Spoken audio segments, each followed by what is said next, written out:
All right, ladies and gents, we are today going to create windows, or excuse me, doors in our floor plan. So there's two methods. I'm going to go through both of them today. The first method, well, before we get started, I want you to type units. Type units, press enter, and you need to make sure that your units are in architectural. Mine was drawn in architectural, so we shouldn't have any issues. But if you're curious, click on one of your walls. This says 18 feet. Because if that is what your measurement was, then you're good. All right, so I'm going to do both of them simultaneously. The first method with a line, the second method with a rectangle. So the first method, let's type line. I'm going to place this line outside of my floor plan. Now I have my ortho mode on, which is why it's only rotating in 90-degree increments, which I want. So let me click there. Now I'm going to type offset, specify the offset distance. Well, I want it to be 3 feet. So I'm going to select the object. Which direction do I want to go in? Well, if I go left, it's clearly going past the wall. So I'm actually going to go right. Click. Now it's going to keep on offsetting if I don't press escape. So now the other way you can do this is if you do the rectangle command. When you do the rectangle command, again, choose some space a little bit away from your wall, select. And I don't want to guess this, right? I don't want to guess that it's 3 feet wide. So I'm going to click here on dimensions, or I could simply type D, enter. Specify the length. Well, we want that to be 3 feet. Specify the width. Let's just make that 1 feet. And now they're asking me, where do I want to place it? You must click first to place it. I know that it's done because I no longer have a blue box around by my cursor. So now the next step I'm going to take these objects and I'm going to move them onto the drawing. So if I did the line, I'm going to select it, click move or type it.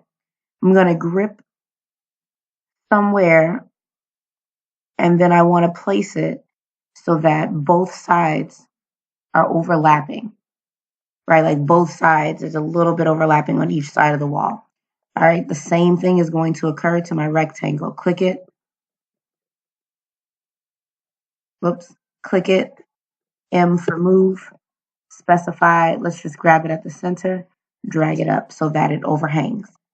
Great. Now, the last step that we're going to do, we're going to click trim. I'm going to select everything. Remember, to select a rectangular selection, click once, drag your mouse to what side you want it on, and then click again. Boom, I've selected everything. Once I've selected objects, right click. Now my dynamic input says select object to trim. I want to trim all of this. Right? I want a smooth opening, no overhangs, nothing remaining from the two shapes, either lines or rectangles. So boom, once I'm done, press escape. Now I have my openings. All right, so once I've done my pause if you need to, so you can go back and look and see what we did. But now let's move on to create our door swing. And what do I mean by a door swing? I mean this arc right here. So I can do this one of two ways. I can create a line. I'll draw that line. Actually, let me make this line red so you can see. I'm going to change the color of this line so we can see what I'm doing. I'm going to drag a line across. Or, again, let's work with that wonderful rectangle command. Select the first point here at the bottom left corner of the opening.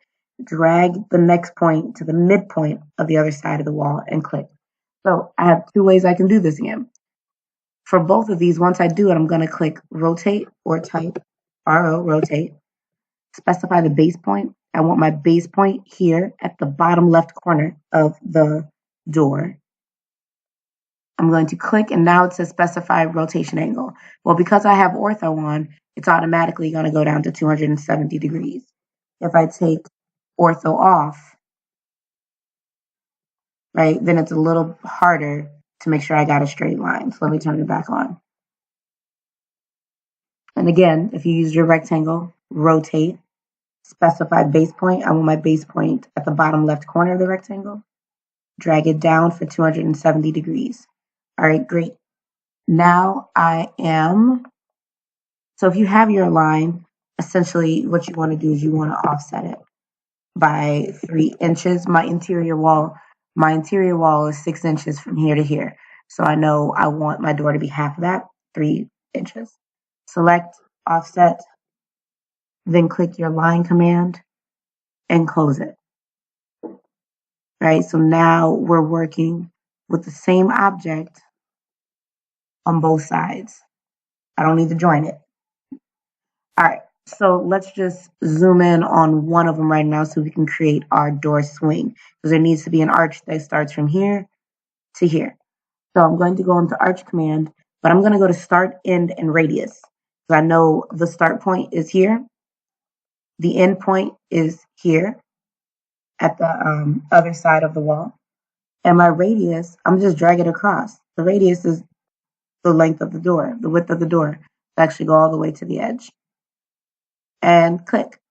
And voila, you have a door frame. Now, if you would like to select everything now and type door.